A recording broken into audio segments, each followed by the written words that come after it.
സ്വർഗമൊരു യാഥാർത്ഥ്യം, നരകവും അതുപോലെ എന്ന പുസ്തകമാണിത്.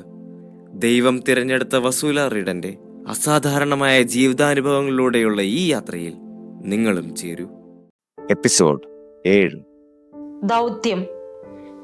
ഏത് ഭവനമാണ് നിനക്ക് കൂടുതൽ പ്രധാനം, നിന്റെ ഭവനമോ എൻ്റെ ഭവനമോ? ഈശോ എന്നോട് ചോദിച്ചു. ഒട്ടും മടിക്കാതെ ഞാൻ പറഞ്ഞു, അങ്ങയുടെ ഭവനമാണ് കർത്താവേ. എൻ്റെ ഭവനം പുനരുദ്ധരിക്കുക, അത് മോടി പിടിപ്പിക്കുക, അത് കൂട്ടിയോജിപ്പിക്കുക. കർത്താവിൻ്റെ ഭവനം സഭ വിഭജിക്കപ്പെട്ടിരിക്കുകയാണെന്ന് അപ്പോൾ എനിക്കൊരു വിവരവും ഉണ്ടായിരുന്നില്ല. ഞാൻ അപ്പോൾ കരുതിയിരുന്നത് സഭ ഒന്നാണെന്നായിരുന്നു. രാഷ്ട്രങ്ങൾക്കാണ് വ്യത്യാസം വരുന്നതെന്നായിരുന്നു എൻ്റെ ധാരണ. ഇത് കേട്ടപ്പോൾ ഞാൻ ഞെട്ടിപ്പോയി. എങ്ങനെയാണത്?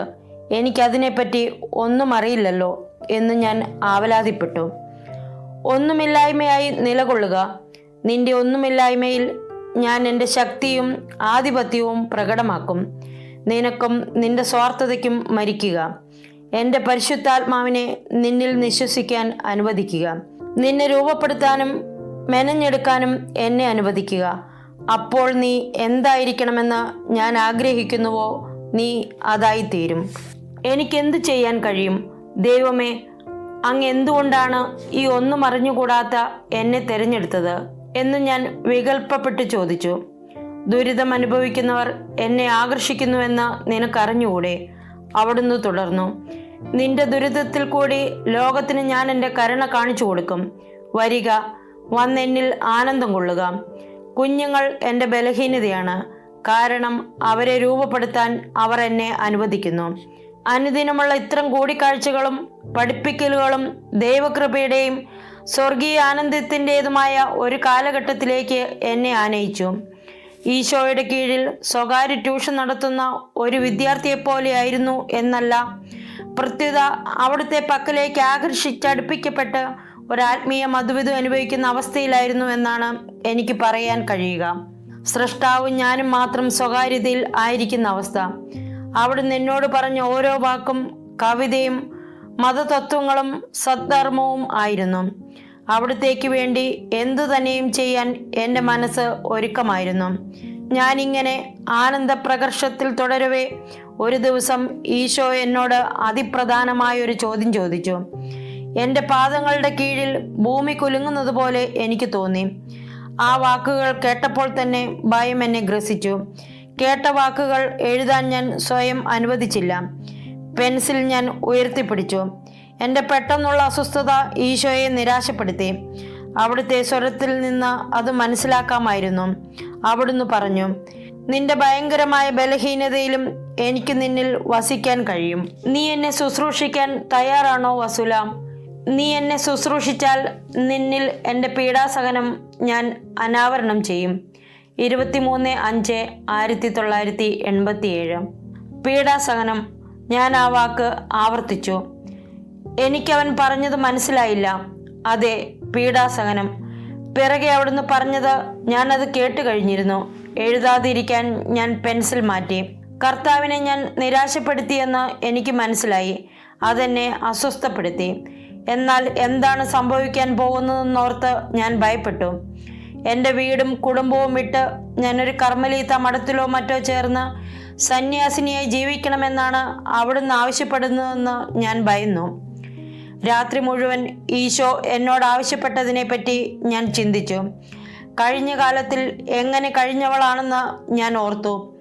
ഞാൻ ഇനിയും പാപം ചെയ്യാതിരിക്കേണ്ടതിന് എൻ്റെ മുഴുവൻ പാപജീവിതവും അവിടുന്ന് എനിക്ക് അനാവരണം ചെയ്തു തന്നു. കർത്താവിനെ കണ്ടുമുട്ടുന്നതിന് മുമ്പ് അന്ധകാരത്തിൻ്റെയും വഞ്ചനയുടേതുമായ സമൂഹത്തിൽപ്പെട്ടവളായിരുന്നു ഞാനും.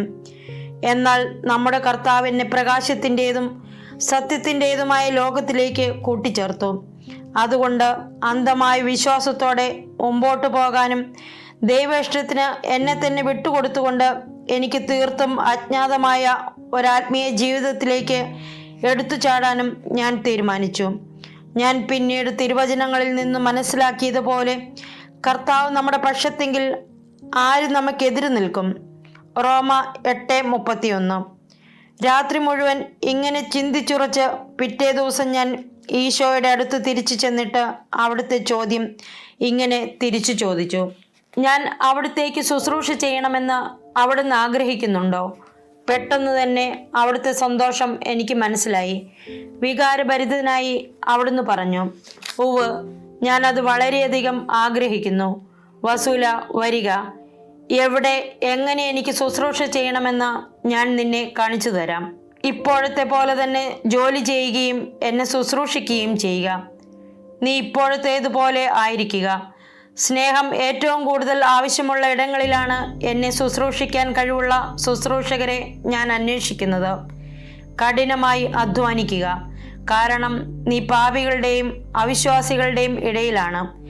പാപത്തിൻ്റെ ശോച്യമായ അഗാധതകളിലാണ്, അന്ധകാരം വ്യാപിച്ച ഇടങ്ങളിലാണ് നിന്റെ ദൈവത്തിന് നീ ശുശ്രൂഷ ചെയ്യേണ്ടത്. നിനക്കൊരിക്കലും വിശ്രമമുണ്ടാകുകയില്ല. എല്ലാ നന്മയും തിന്മയുടെ വികൃത രൂപം പൂണ്ടിരിക്കുന്നിടത്താണ് നീ എന്നെ ശുശ്രൂഷിക്കേണ്ടത്. ഈ ലോകത്തിലെ അധർമ്മങ്ങൾക്കിടയിലും ദുരിതത്തിൻ്റെയും ദുഷ്ടതയുടെയും മധ്യത്തിലും നീ എന്നെ ശുശ്രൂഷിക്കുക. ദൈവമില്ലാത്തവരുടെ ഇടയിൽ എന്നെ ശുശ്രൂഷിക്കുക. എന്നെ പരിഹസിക്കുന്നവരുടെ ഇടയിൽ, എൻ്റെ ഹൃദയം പിളർക്കുന്നവരുടെ ഇടയിൽ എന്നെ ശുശ്രൂഷിക്കുക. എന്നെ ചമ്മട്ടിയടിയേൽപ്പിക്കുന്നവരുടെയും എന്നെ കുറ്റം വിധിക്കുന്ന എല്ലാവരുടെയും ഇടയിലും എന്നെ ശുശ്രൂഷിക്കുക. എൻ്റെ മേൽ തുപ്പുകയും എന്നെ ക്രൂശിക്കുകയും ചെയ്യുന്നവരുടെ ഇടയിൽ എന്നെ ശുശ്രൂഷിക്കുക. വസുല, ഞാൻ എത്രമാത്രം സഹിക്കുന്നു. വന്നെന്നെ ആശ്വസിപ്പിക്കുക. എന്നോടൊപ്പം സഹിക്കുക, കഷ്ടപ്പെടുക, എൻ്റെ കുരിശിൽ പങ്കാളിയാവുക. 24/5/1987. എവിടെയാണ്, എങ്ങനെയാണ് അവിടുത്തെ ശുശ്രൂഷ ചെയ്യേണ്ടതെന്ന് പറഞ്ഞു വന്നപ്പോൾ അവിടുത്തെ വികാര തീവ്രത വർദ്ധിച്ച് ആ നിമിഷത്തിൽ അവിടുന്ന് വളരെ വിജൃംഭിതനായി കാണപ്പെട്ടു. അവിടുത്തെ വേദനയിൽ നിന്ന് എനിക്കും ഒഴിവുണ്ടായിരുന്നില്ല. പിന്നെ 1 മാസക്കാലത്തോളം മിശിഹ എനിക്ക് കുരിശിൻ്റെ ദർശനങ്ങൾ തന്നുകൊണ്ടിരുന്നു. ഏതു വശത്തേക്ക് ഞാൻ തിരിഞ്ഞു നോക്കിയാലും അവിടെ ഇരുണ്ട ബ്രൗൺ നിറത്തിലുള്ള വലിയൊരു കുരിശ് കാണാമായിരുന്നു. ഏകദേശം ഒരു വാതിലിൻ്റെ വലുപ്പത്തിൽ ഇരുണ്ട ബ്രൗൺ നിറത്തിലുള്ള തടി കൊണ്ടുണ്ടാക്കിയതായിരുന്നു ആ കുരിശ്. ഭക്ഷണം കഴിക്കുമ്പോൾ പ്ലേറ്റിൽ നിന്നും ഞാൻ കണ്ണെടുത്താൽ അപ്പോൾ എൻ്റെ മുമ്പിൽ ആ കുരിശ് കാണാം. കിടക്കയിൽ കൊതുകുവലയ്ക്കിടയിലൂടെ ഞാൻ നോക്കുമ്പോൾ വലയുടെ പിറകിൽ അവിടെ ആ കുരിശുണ്ടാകും. എൻ്റെ ദൗത്യം വളരെ ബുദ്ധിമുട്ടേറിയതാണെന്നാണ് ഇത് സൂചിപ്പിച്ചത്. അങ്ങനെ 1 മാസത്തോളം ഇത് തുടർന്നു. അങ്ങനെ എനിക്കൊരു ദിവസം കർത്താവ് എനിക്കൊരു ദർശനം തന്നു. 3 വലിയ ഇരുമ്പ് ദണ്ടുകൾ അടുത്തടുത്ത് നിൽക്കുന്നത് ഞാൻ കണ്ടു. ആ ദർശനം കണ്ട് ഞാൻ ഭയപ്പെട്ടു. ദൈവം നമ്മുടെ ബോധമണ്ഡലത്തിലേക്ക് ഒരു ദർശനം അയക്കുമ്പോൾ എന്താണ് അതുകൊണ്ട് അവിടുന്ന് ഉദ്ദേശിക്കുന്നതെന്നുകൂടി വ്യക്തമാക്കി തരാതിരിക്കില്ല. അതുപോലെ ഇവിടെയും എന്താണ് അവിടുന്ന് സൂചിപ്പിക്കുന്നതെന്ന് എനിക്ക് മനസ്സിലായി. 3 ഇരുമ്പ് ദണ്ടുകൾ സൂചിപ്പിക്കുന്നത് ക്രിസ്തുമതത്തിലെ 3 ശാഖകൾ, കത്തോലിക്ക, പ്രൊട്ടസ്റ്റന്റ്, ഓർത്തഡോക്സ് സഭകൾ ആണ്. അതോടൊപ്പം ഓരോ സഭകളിലെയും പ്രത്യേകമായ പ്രശ്നങ്ങളും കൂടി എന്നോട് സംസാരിക്കാൻ അവിടുന്ന് ആഗ്രഹിക്കുന്നുണ്ടെന്ന് എനിക്ക് മനസ്സിലായി. വേണ്ട, ഞാൻ പതിയെ മുരണ്ടു. സഭകളുടെ പ്രശ്നങ്ങൾ കേൾക്കാൻ എനിക്ക് താല്പര്യമില്ലായിരുന്നു. അവർ കുഴിഞ്ഞു മറിഞ്ഞു കിടക്കുകയാണെങ്കിൽ അത് അവരുടെ കാര്യം, എനിക്കത് കേൾക്കണ്ട. കർത്താവ് പറയുന്നത് കേൾക്കാതിരിക്കാൻ ഇപ്പോഴും ഞാൻ ശഠിച്ചു. എന്നാൽ ആ 3 ബാറുകളുടെ ദർശനം എൻ്റെ മുമ്പിൽ നിന്ന് പോയില്ല. എന്നെ വേട്ടയാടിക്കൊണ്ട് എൻ്റെ മുമ്പിൽ നിന്നു.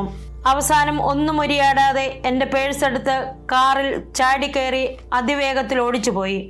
ആരോ എന്നെ പിന്തുടരുന്നുവെന്ന് പേടിച്ചെന്ന പോലെ സമനില തെറ്റിയ പോലെ ഓടിച്ച് ഡാക്കായിലെ വലിയ ചന്തയിൽ ചെന്ന് കയറി. ഏതൊരാൾക്കും ഏകാഗ്രത നഷ്ടപ്പെടാൻ ഏറ്റവും പറ്റിയ സ്ഥലമാണത്. അവിശ്വസനീയമാമിതം തിരക്കും ബഹളവുമാണ് അവിടെ. 100 കണക്കിന് ആളുകൾ സാധനങ്ങൾ വാങ്ങുന്നു, വിലപേശുന്നു. യാചകർ നിങ്ങളുടെ പിറകെ ഓടുന്നു, വസ്ത്രത്തിൽ പിടിച്ചു വലിക്കുന്നു. കച്ചവടക്കാർ ഓരോരുത്തരും അവരവരുടെ സാധനങ്ങൾ വാങ്ങുവാനായി നിങ്ങളെ എല്ലായിടത്തു നിന്നും വിളിക്കുന്നു. ബസ്, കാർ, ട്രക്ക് എല്ലാം കൂടി കാതടപ്പിക്കുന്ന ശബ്ദ കോലാഹലം, വാഹനങ്ങളുടെ നിർത്താതെയുള്ള ഹോണടി. കോഴിക്കുഞ്ഞുങ്ങൾ കാലിനടിയിലൂടെ ഓടുന്നു. ആട്ടിൻകുട്ടങ്ങൾ ആളുകളുടെ ഇടയിലൂടെ സ്വതന്ത്രമായി വിഹരിക്കുന്നു. തറയിൽ മുഴുവൻ അഴുക്കും ചെളിയും. അന്തരീക്ഷത്തിൽ സുഗന്ധവ്യഞ്ജനങ്ങളുടെ ഗന്ധത്തോടു കൂടിക്കലർന്ന പൊടിമണം. ചൂടും ഈർപ്പവും അതങ്ങനെ എല്ലാം കൂടിക്കലർന്ന് ആരുടെയും മനസ്സ് കുഴച്ചു മറിക്കാൻ പറ്റിയ സ്ഥലം. അഥവാ അങ്ങനെ ഞാൻ വിചാരിച്ചു. എന്നാൽ ഇതെല്ലാം ഉണ്ടായിട്ടും 3 ദണ്ടുകളുടെ ദർശനം എന്നെ വിട്ടുപോയില്ല. അതെന്റെ കണ്ണുകളുടെ നേരെ മുന്നിൽ തന്നെ നിന്നു. ആ ചന്തസ്ഥലത്തെ മുഴുവൻ ആരവങ്ങൾക്ക് മുകളിലും എൻ്റെ ഉള്ളിൽ നിന്ന് ഉച്ചത്തിൽ എന്നെ വിളിക്കുന്ന ആ ദൈവിക സ്വരം ഞാൻ കേട്ടു. വിദ്യാർത്ഥി, വീണ്ടും അവിടുത്തെ സ്വരം, എണീക്കൂ, നീ വീണുപോയിരിക്കുന്നു. തിരിച്ചു പോയിട്ട് എനിക്ക് വേണ്ടി ആ 3 ദണ്ടുകൾ വരയ്ക്കൂ. ഈ വഴിയെല്ലാം ഞാൻ ഓടിയത് വൃഥ ആയിപ്പോയല്ലോ എന്നോർത്ത് ഞാൻ ദീർഘനിശ്വാസം ചെയ്തു. ഞാൻ കർത്താവിൻ്റെ കരങ്ങളിൽ തന്നെ വീണിരിക്കുന്നു. അതുകൊണ്ട് ഞാൻ തിരിച്ചു വണ്ടി ഓടിച്ചു. വീട്ടിൽ ചെന്ന് നമ്മുടെ കർത്താവ് എന്നോട് ആവശ്യപ്പെട്ടതുപോലെ തന്നെ ചെയ്തു. അപ്പോൾ അവിടുന്ന് പറഞ്ഞു, ഒന്നാകാൻ നിങ്ങൾ എല്ലാവരും വളഞ്ഞേ പറ്റൂ. അയവിന് തയ്യാറായിക്കൊണ്ട് എല്ലാവരും വളയാൻ മനസ്സാകണം. വളയാതെ അവരുടെ സഭാധികാരികളുടെ ശിരസുകൾ എങ്ങനെ കൂട്ടിമുട്ടും? എനിക്ക് മനസ്സിലായി. അതുകൊണ്ട് ഞാൻ പറഞ്ഞു, ഈ ജോലി എനിക്ക് ഭയമാണ്. അവിടുന്ന് ആവശ്യപ്പെട്ടു, നിന്റെ ഭയം ഉപേക്ഷിച്ചിട്ട് എന്നെ ശ്രദ്ധിക്കുക, നിന്റെ ദൈവത്തെ സേവിക്കുക. എൻ്റെ സഭയെ ഒന്നിപ്പിക്കാൻ ഞാൻ ആഗ്രഹിക്കുന്നു. എനിക്ക് നിരാശ തോന്നി. ഞാൻ ചോദിച്ചു, എങ്ങനെ? പെട്ടെന്ന് സാത്താൻ്റെ വലിയ ഉച്ചത്തിലുള്ള കൂകൽ ഞാൻ കേട്ടു. അവൻ വേദന കൊണ്ട് നിലവിളിച്ചു പറഞ്ഞു, ഇല്ല. നരകത്തിലെ തീ അധികമായിട്ട് അവനെ സാധാരണയിൽ കൂടുതൽ പൊള്ളിച്ചതുപോലെയാണ് തോന്നിയത്. കർത്താവ് അവനെ ശ്രദ്ധിച്ചില്ല. അവിടുന്ന് എന്നോട് പറഞ്ഞു, ഞാൻ നിന്നെ പഠിപ്പിക്കാം. ഞാൻ നിന്നെ രൂപപ്പെടുത്തുകയും നിന്നെ ഉപയോഗിക്കുകയും ചെയ്യും. അതുകൊണ്ട് നീ തന്നെത്താൻ പരിത്യജിക്കുക. എൻ്റെ പരിശുദ്ധാത്മാവിനെ നിന്നിൽ നിശ്വസിക്കാൻ അനുവദിക്കുക.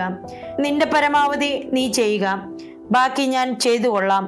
എൻ്റെ സഭയെ ഒന്നിപ്പിക്കുക എന്നത് എൻ്റെ തിരുശരീരത്തിൻ്റെ മഹത്വപ്പെടലാണ്. എൻ്റെ സമാധാനം നിന്നോടുകൂടെ ഉണ്ടായിരിക്കട്ടെ. എന്നിൽ വിശ്വസിക്കുക. എന്നോടൊപ്പം നടക്കുവാൻ നീ പഠിക്കുക. ഈ വാക്കുകൾ ഞാൻ കേട്ടു. ഞാനത് എഴുതിയെടുക്കുകയും ചെയ്തു. എന്നാൽ ഞാൻ ഇനിയും ചിന്താക്കുഴപ്പത്തിലായിരുന്നു. സഭയ്ക്കുള്ളിലെ വിഷയങ്ങൾ കൈകാര്യം ചെയ്യുന്ന കാര്യം ചർച്ച ചെയ്യാൻ ഞാൻ എങ്ങനെ തുടങ്ങും? ഞാനൊരു സഭാ നേതാവല്ല. മാത്രവുമല്ല, അടുത്തിടെ വരെ പള്ളിയിൽ പോകാറുമില്ലായിരുന്നു. എന്നിട്ടിപ്പോൾ ഞാൻ ചെന്ന് അവരോട് അവരുടെ പ്രശ്നങ്ങൾ തീർപ്പാക്കുന്നതിനെ പറ്റി സംസാരിക്കുക. കർത്താവിന് ഏതായാലും നല്ല നർമ്മബോധമുണ്ട്. പക്ഷേ എനിക്ക് ചിരി വന്നില്ല. ഏതാനും ദിവസം കഴിഞ്ഞപ്പോൾ എൻ്റെ കാവൽ മാലാഖ എന്നെ വിളിച്ചിട്ട് പറഞ്ഞു, നീ സ്വിറ്റ്സർലൻഡിലേക്ക് പോകും. അവിടെയാണ് നീ കർത്താവിൻ്റെ വിത്തുകൾ വിതയ്ക്കാൻ പോകുന്നത്. ഞാൻ അതിശയിച്ചു പോയി. ഈ വാചകം വലിയ അക്ഷരങ്ങളിൽ മുഴുപ്പിച്ചെഴുതാൻ ഞാൻ നിർബന്ധിക്കപ്പെട്ടു. പക്ഷേ എൻ്റെ ഭർത്താവിന് സ്വിറ്റ്സർലൻഡിലേക്ക് ഒരു സ്ഥലമാറ്റം കിട്ടാൻ ഒരു സാധ്യതയുമില്ലായിരുന്നു. കാരണം അദ്ദേഹത്തിൻ്റെ പ്രവർത്തന മേഖല വികസ്വര രാജ്യങ്ങളായിരുന്നു. അതുകൊണ്ട് ഞാൻ ഇക്കാര്യം എൻ്റെ ഭർത്താവിനോട് പറഞ്ഞില്ല. കാത്തിരുന്ന് കാണാം എന്ന് തീരുമാനിച്ചു. 2 ആഴ്ച കഴിഞ്ഞൊരു ദിവസം എൻ്റെ ഭർത്താവ് വന്നെന്നോട് ചോദിച്ചു, സ്വിറ്റ്സർലൻഡിലേക്ക് പോകുന്നതിനെ പറ്റി എന്തു പറയുന്നു? പ്രകൃതിയും പ്രകൃതി വിഭവങ്ങളും സംരക്ഷിക്കുന്നതിനുള്ള അന്താരാഷ്ട്ര സമിതിയിൽ ജോലി ചെയ്യാൻ എന്നോട് ആവശ്യപ്പെട്ടിട്ടുണ്ട്. ഇത് കണ്ടാൽ നിങ്ങൾക്ക് വിശ്വസിക്കാൻ പറ്റുകയില്ല എന്ന് പറഞ്ഞുകൊണ്ട് വിജയാഹ്ലാദത്തോടെ എൻ്റെ കാവൽ മാലാഖയുടെ സന്ദേശം എഴുതി വച്ചിരുന്നത് എടുക്കാനായി ഞാൻ ഓടി. അദ്ദേഹം ആ സന്ദേശം വായിച്ച് അതിൻ്റെ തീയതി കണ്ടപ്പോൾ അത്ഭുത സ്തബ്ധനായിപ്പോയി. ഞാനും അങ്ങനെ തന്നെ. അപ്പോൾ അവിടുന്ന് എന്നെ ഏൽപ്പിച്ച ദൗത്യം ആരംഭിക്കാനായി മധ്യ യൂറോപ്പിലേക്ക് ഞങ്ങളെ അവിടെ നയിക്കുകയാണ്. ഞാൻ ആത്മഗതം ചെയ്തു. തിരിച്ചു പോകാനുള്ള പാക്കിങ്ങിൻ്റെ സമയങ്ങളിലെല്ലാം ജോലിക്കാർ മുറ്റത്തെ ഗേറ്റ് തുറന്നിട്ടിരിക്കുകയായിരുന്നു. അവരുടെ ജോലി ഏതാണ്ട് തീരാറായി. അവർ അവസാനത്തെ സാധനങ്ങൾ പാക്ക് ചെയ്തുകൊണ്ടിരുന്നപ്പോൾ ഒരു കള്ളൻ തുറന്നു കിടന്ന ഗേറ്റിലൂടെ കയറിക്കൂടി. ആരും കാണാതെ വീട്ടിനകത്ത് പ്രവേശിച്ചു. മുകളിലത്തെ നിലയിലെ ബെഡ്റൂമിൽ തുണികൾ എടുക്കാൻ ഞാൻ ചെന്നപ്പോൾ അവിടെ അതാ ഈ മനുഷ്യൻ നിൽക്കുന്നു. എന്നെ കണ്ട അയാൾ സ്തംഭിച്ചുപോയി. ഞാനും അങ്ങനെ തന്നെ. ആരാണ് നിങ്ങൾ? എന്തു ചെയ്യുന്നിവിടെ? അയാൾ ഒന്നും മിണ്ടിയില്ല. ജോലിക്കാരിൽപ്പെട്ട ആളല്ലെന്ന് മനസ്സിലായതുകൊണ്ട് ഞാൻ ഒച്ച വെച്ചു. ഉടനെ അയാൾ താഴേക്ക് പാഞ്ഞുപോയി. അപ്പോൾ കള്ളൻ കള്ളൻ എന്ന് ഞാൻ അലറി. എൻ്റെ അലർച്ച കേട്ട് ജോലിക്കാർ കള്ളനെ പിടികൂടി യാതൊരു മയവുമില്ലാതെ വടികൊണ്ട് തലങ്ങും വിലങ്ങും അടിച്ചു. അവർ അയാളെ കൊന്നുകളയുമോ എന്ന് പോലും എനിക്ക് തോന്നി. ഇനി ഉപദ്രവിക്കരുതെന്നും അയാളെ പോകാൻ അനുവദിക്കണമെന്നും ഞാൻ വിളിച്ചു കൂവി. പെട്ടെന്ന് ആരോ എൻ്റെ അടുത്ത് നിൽക്കുന്നതായി എനിക്ക് തോന്നി. ഞാൻ തിരിഞ്ഞു നോക്കിയപ്പോൾ എന്നെ ശ്രദ്ധിച്ചുകൊണ്ട് യേശു. അവിടുന്ന് പറഞ്ഞു, നീ കണ്ടോ, കള്ളൻ വരുമെന്ന് ആരും പ്രതീക്ഷിച്ചില്ല. ഇതുപോലെയാണ് ഞാനും വരുന്നത്. ഞാൻ നിങ്ങളുടെ അടുത്തേക്ക് ഒരു കള്ളനെ പോലെ വരും. അതുകൊണ്ട് ജാഗ്രതയുള്ളവരായിരിക്കുക. ഇത് പറഞ്ഞിട്ട് അവിടുന്ന് അപ്രത്യക്ഷനായി. എന്നാൽ അടുത്ത ദിവസം വേറെ ചില സംഭവങ്ങൾ ഉണ്ടായപ്പോൾ അവിടുന്ന് വീണ്ടും പ്രത്യക്ഷനായി. ഗേറ്റ് തുറന്നിട്ടിരിക്കുകയായിരുന്നു, കാരണം അവർ പണി ചെയ്തുകൊണ്ടിരിക്കുകയായിരുന്നു. ആ സമയത്ത് എൻ്റെ പപ്പി റോഡിലേക്ക് ഇറങ്ങാനായി ഗേറ്റിങ്കിലേക്ക് ഓടുന്നത് കണ്ട് ഞാൻ പരിഭ്രാന്തിയായി. എനിക്ക് കഴിയാവുന്ന പരമാവധി വേഗത്തിൽ അതിൻ്റെ പിറകെ ഞാൻ ഓടി. റോഡിലെ ട്രാഫിക് തിരക്കിൽപ്പെട്ട് അപകടമുണ്ടാകുന്നതിന് മുമ്പ് പിടിക്കാനായി. ആ സമയത്ത് ഈശോയുടെ സ്വരം ഞാൻ കേട്ടു. നീ ആ കൊച്ചു പട്ടിയുടെ കാര്യമോർത്ത് നീ എത്ര ഉത്കണ്ഠപ്പെട്ടെന്നും അതിനെ രക്ഷിക്കാൻ നീ എങ്ങനെ പാഞ്ഞുപോയെന്നും കണ്ടില്ലേ? നഷ്ടപ്പെട്ടു പോകുന്ന ആത്മാക്കളെക്കുറിച്ച് എനിക്കുള്ള ഭയം ഇതിലും വളരെ കൂടുതലാണ്. നിങ്ങളെ മരണത്തിന്റെ പിടിയിൽ നിന്ന് രക്ഷിക്കാൻ ഞാൻ അതിലേറെ ഉത്കണ്ഠാകുലനുമാണ്. ഒരാളുടെ ആത്മാവ് നഷ്ടപ്പെട്ടു പോകുന്ന അപകടമാണത്. പായ്ക്ക് ചെയ്തുകൊണ്ടിരുന്ന തൊഴിലാളികൾ പോയി വീടും അടച്ചു. ഞങ്ങൾ ഡാക്കയിൽ നിന്ന് പോരാനുള്ള ഒരുക്കങ്ങളായി. കുറച്ച് സാധനങ്ങൾ ഞാൻ മാറ്റി വെച്ചിട്ടുണ്ടായിരുന്നു പള്ളിയിൽ കൊടുക്കാനായി. അതവിടെ ഏൽപ്പിക്കാനും ആ വൈദികരോട് യാത്ര പറയാനുമായി ഞാൻ അവിടെ പോയി. പള്ളിമുറ്റത്ത് ഫാദർ ജിം നിൽക്കുന്നത് കണ്ട് സമ്മാനങ്ങളുമായി ഞാൻ അദ്ദേഹത്തിൻ്റെ അടുത്ത് ചെന്നു. അക്കൂട്ടത്തിൽ മനോഹരമായ ഒരു എണ്ണവിളക്കുണ്ടായിരുന്നു. പെട്ടെന്നൊരു തോന്നലിൽ അത് പ്രത്യേകമായെടുത്ത് ഞാൻ ഫാദർ ജിമ്മിന് കൊടുത്തു. ഫാദർ കയ്യിലിരിക്കുന്ന വിളക്ക് സൂക്ഷിച്ചു നോക്കി ചിന്താലീനനായി മുറ്റത്തുകൂടി വൃത്താകാരത്തിൽ നടക്കുന്നത് തിരിച്ചു പോരുമ്പോൾ കാറിൻ്റെ സൈഡ് ഗ്ലാസ്സിലൂടെ എനിക്ക് കാണാമായിരുന്നു. ആ വിളക്ക് കൊടുത്തപ്പോൾ ഞാൻ പറഞ്ഞ വാക്കുകൾ അദ്ദേഹത്തെ സ്വാധീനിച്ചിട്ടുണ്ടാവണം. ഞാൻ ഇങ്ങനെയാണ് പറഞ്ഞത്: ദാ ഈ വിളക്കെടുത്ത് സൂക്ഷിച്ചു വെച്ചാലും താങ്കൾ ഇരുളിലായിരിക്കുമ്പോൾ പ്രകാശം ലഭിക്കാൻ ഇത് ഉപകാരപ്പെടും. അവിടെ ഇടയ്ക്കൊക്കെ കറണ്ട് പോകാറുണ്ട്. അങ്ങനെയുള്ള അവസരങ്ങളിൽ പ്രയോജനപ്പെടും എന്നേ ഞാൻ ഉദ്ദേശിച്ചുള്ളൂ. എങ്ങനെയായാലും എൻ്റെ പദപ്രയോഗം അദ്ദേഹത്തെ സംബന്ധിച്ചിടത്തോളം പ്രതീകാത്മകമായി ഭവിച്ചു. കുറച്ചു നാളത്തേക്ക് ഞങ്ങൾ തമ്മിൽ പിന്നെ കണ്ടില്ല. ഏകദേശം 1 മാസം കഴിഞ്ഞപ്പോൾ ഞങ്ങൾ അവിടുത്തെ വീട് വിട്ട് സ്വിറ്റ്സർലൻഡിലേക്ക് പോന്നു. ബംഗ്ലാദേശിൽ നിന്ന് തിരിച്ചു യൂറോപ്പിലേക്ക് വരിക എന്ന് പറയുന്നത് വലിയൊരു വ്യത്യാസമാണ്. എന്നാൽ സ്വിറ്റ്സർലൻഡിലേക്ക് വരുന്നത് ഒരു വൃത്തം പൂർത്തിയാക്കുന്നത് പോലെയാണ്. സ്വന്തം വീട്ടിൽ തിരിച്ചെത്തുന്ന പ്രതീതി. എൻ്റെ മാതാപിതാക്കളോടൊന്നിച്ച് ആദ്യമായി ല്യൂസെന്നയിൽ വന്നപ്പോൾ താമസിച്ചിരുന്ന തെരുവിൽ തന്നെ ഞങ്ങൾക്കൊരു ഫ്ലാറ്റ് തരപ്പെട്ടപ്പോൾ ആ തോന്നൽ ഒന്നുകൂടി ഉറപ്പിക്കപ്പെട്ടു. തിരികെ യൂറോപ്പിലെത്തിയപ്പോൾ സന്ദേശങ്ങൾ പ്രചരിപ്പിക്കാൻ ഏറെ സൗകര്യപ്രദമായ മതകേന്ദ്ര സ്ഥാനത്ത് ഞാൻ എത്തുകയായിരുന്നു. നാളുകൾ കഴിയുന്തോറും സന്ദേശങ്ങൾ കൂടുതൽ സഭൈക്യത്തെ പറ്റിയായി. യേശു കാര്യങ്ങളൊന്നും എനിക്ക് ഒറ്റയടിക്ക് വെളിപ്പെടുത്തി തരാറില്ല. എൻ്റെ ആത്മീയ യാത്ര പല ഘട്ടങ്ങളിലായിട്ടാണ് നടക്കുന്നത്. ഓരോ ഘട്ടം പിന്നിടുമ്പോഴും കൂടുതൽ സങ്കീർണവും ക്ലേശകരവും ആയിക്കൊണ്ടിരുന്നു. ഒരു ദിവസം വളരെ വേദനയോടെ അവിടുന്ന് എന്നോട് പറഞ്ഞു, ക്രൂശിൽ മരിക്കുമ്പോൾ അവിടുത്തെ പാർശ്വം പിളർന്ന വാൾ ഇന്ന് സഭയിലെ പിളർപ്പുകളെയാണ് പ്രതിനിധാനം ചെയ്യുന്നതെന്ന്. അവിടുത്തെ പ്രതിനിധികൾ, അനുരഞ്ജനപ്പെടാനും ഐക്യപ്പെടാനും മടിക്കുന്ന പ്രതിനിധികൾ, അവിടുത്തെ തിരുശരീരത്തെ അംഗഭംഗപ്പെടുത്തുകയാണ് ചെയ്യുന്നതെന്നും അവിടുന്ന് പറഞ്ഞു. ആ കുന്തത്തിന്റെ മുന ഇപ്പോഴും ആഴത്തിൽ അവിടുത്തെ ഉള്ളിൽ തറഞ്ഞിരിക്കുകയാണെന്നും അവിടുന്ന് പറഞ്ഞു. എൻ്റെ ശരീരം വേദനിക്കുന്നു. എൻ്റെ ഹൃദയത്തിൻ്റെ മധ്യഭാഗത്ത് തന്നെ ആ കുന്തമന തറഞ്ഞിരിക്കുന്നു. 29/5/1998. 1988 ജൂലൈ 26 അവിടുന്ന് പറഞ്ഞു, എൻ്റെ സഭയും ക്രൂരമായി മുറിവേൽപ്പിക്കപ്പെട്ടിരിക്കുന്നു. അല്പസമയത്തിനുള്ളിൽ എൻ്റെ സഭയുടെ അടിസ്ഥാനം ഇളകും. സഭയെ മുറിവേൽപ്പിച്ചവരുടെയും സഭാഗാത്രം നശിപ്പിക്കാൻ വേണ്ടി സഭയിൽ തമ്പടിച്ചിരിക്കുന്നവരുടെയും നിർമാർജനവും തുടർന്നുണ്ടാകും. കുന്തത്തെ പറ്റിയുള്ള ഈ ഉപമയുടെ സാരാംശം പിടികെട്ടാൻ എനിക്ക് കുറച്ച് സമയമെടുത്തു. ആ കുന്തമുന എന്നെ കാണിച്ചു തരാമെന്ന് അവിടുന്ന് പറഞ്ഞു. അതായത് സഭ എങ്ങനെ വിഭജിക്കപ്പെട്ടിരിക്കുന്നെന്നും അഹമടക്കി അനുരഞ്ജനപ്പെടാൻ ആളുകൾ എത്ര വിമുഖരാണെന്നും കാണിച്ചു തരാമെന്നാണ് അവിടുന്ന് ഉദ്ദേശിച്ചത്. സഭൈക്യ ചർച്ചകളിൽ തങ്ങൾ ഐക്യത്തിനു വേണ്ടിയാണ് നിലകൊള്ളുന്നതെന്ന് ചിലർ ഭാവിക്കുന്നുണ്ട്. എന്നാൽ വാസ്തവത്തിൽ അവരങ്ങനെയല്ല. കർത്താവിന്റെ തിരുഹൃദയത്തോട് മറുതലിക്കുന്ന അവരാണ് അവിടുത്തെ തിരുഹൃദയത്തെ മുറിപ്പെടുത്തുന്ന ആ കുന്തമുന. തിരുസഭയാകുന്ന അവിടുത്തെ ഭൗതിക ശരീരത്തിലെ മുള്ളുകളാണവർ. അതിനുശേഷം ഇടയ്ക്കിടയ്ക്ക് അവിടുന്ന് എന്നോട് പറയും, അവിടുത്തെ ശരീരത്തിൽ നിന്ന് മുള്ളുകളും കുന്തമുനയും പിഴുതുമാറ്റാനും അവിടുത്തെ സഭയെ ഐക്യത്തിൽ ഒന്നാക്കാനും. സഭ ഐക്യം അവസാനം സാധ്യമാകുക തന്നെ ചെയ്യുമെന്ന് യേശുക്രിസ്തു എനിക്ക് മനസ്സിലാക്കി തന്നിട്ടുണ്ട്. എന്നാൽ അത് നമ്മുടെ സ്വതന്ത്രമായ സഹകരണം കൊണ്ടാണോ അഥവാ കഠിന ശിക്ഷയിൽ കൂടിയാണോ നടപ്പാവുക എന്നതാണ് ചോദ്യം. വിനയത്തോടും സ്നേഹത്തോടും കൂടെ പരസ്പരം കുനിയാനും അനുരഞ്ജനപ്പെട്ട് ഐക്യപ്പെടാനും നിങ്ങൾ തയ്യാറാണോ? സമാധാനപരമായി നിങ്ങൾ ഇത് ചെയ്യുമോ അതോ അഗ്നിപരീക്ഷയിലൂടെയോ? കർത്താവ് പറയുന്നത് നമ്മുടെ എല്ലാ വ്യതിരിക്തതകളോടും കൂടി നാം ഒന്നാകണമെന്നാണ് അവിടുന്ന് ആഗ്രഹിക്കുന്നതെന്നാണ്. നാനാത്വത്തിൽ ഏകത്വം.